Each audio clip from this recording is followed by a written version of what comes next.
Hi, so once in a while I get emails and messages from you guys, and I get multiple questions within those messages. So this week I'm going to be responding to an email I got from a dentist, and he asked me 6 questions, and so I'm going to give you some quick answers on those, and they're pretty random questions, but great ones.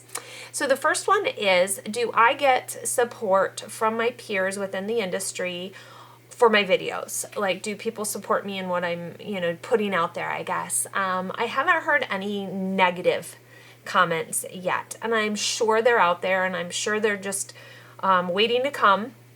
But at this point, I've only gotten positive things from funeral directors from other countries, from our country, from everywhere, that are encouraging and supportive and affirming, or also kind of encourage me to learn more, help me to learn more about something that I don't know everything about, which is, of course, we don't all ever know anything about everything.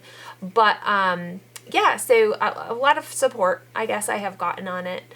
What other careers did I consider? So when I headed off to college for the first time, I wanted to be an epidemiologist. I was completely fascinated by epidemics and the CDC and just kind of how epidemics worked and spread and contagions. And so I loved that and was fascinated by it. But it was a lot of statistics and a lot of chemistry and things that I was not good at.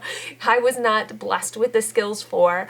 So my path diverted, and I went into psychology and then went down the field of mortuary science and landed where I think I was supposed to land.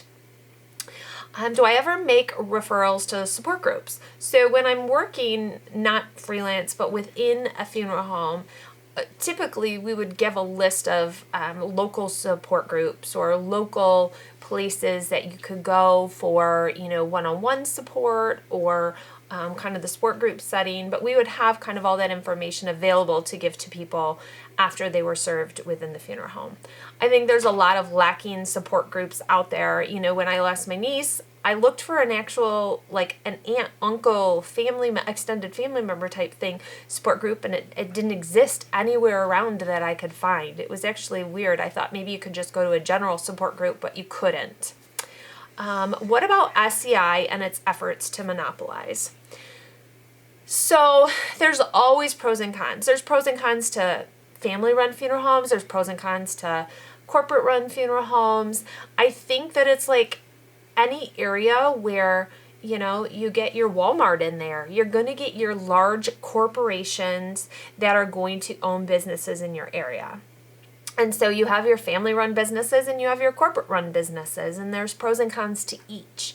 I have not had a negative interaction myself with an SCI firm. I don't have like negative stories to share about it. I'm sure lots of other people do.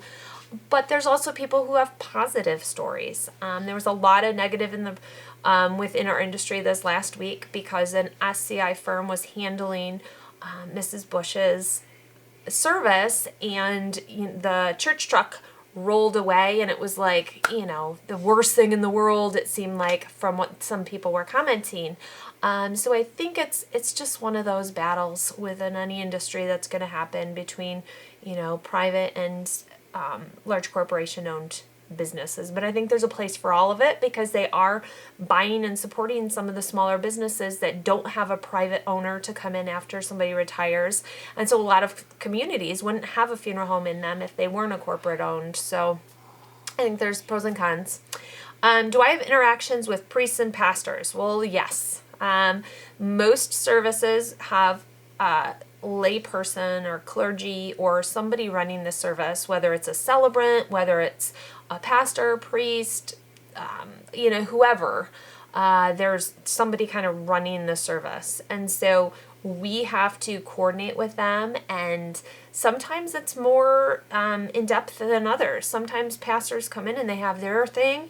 They give you their order of service. They want you to just push play and kind of do your thing. But some of them just want to come in and do maybe the eulogy or just a little message and they don't want to do more, and so you have to do the intro and the transitions and introduce the music and introduce the family that's going to speak. So and then when you go in their buildings and they're into the church, then you have to coordinate with them and see what they want you to do there, because that's their building and that's their place of worship. And so you have to, have a good relationship, and you're not going to get along with everybody. Personalities do conflict, but you have to try and get along for the sake of the family, and, be the funeral director and direct and make sure it's all encompassed and all taken care of.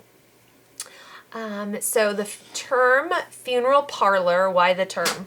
Well, this is an age-old traditional term when funerals used to be held in the home, and there was a parlor within homes, and so the body was laid out in the parlor, and that's where the term funeral parlor came from, because the parlor turned into basically the funeral area of the home while the person was being laid out. But that transitioned over when, independent funeral home buildings were created and stood. So 6 questions for Dennis. Rapid fire answers. Sometimes I feel like I'm just rambling and kind of word vomiting answers at you guys, but that's how you like them, quick videos. So on to the next. And as always, if you have questions, comments, post them below, send them to me. Like the video if you like it, thumbs down if you don't, I guess. And make sure you subscribe. I'll talk to you guys later. Bye.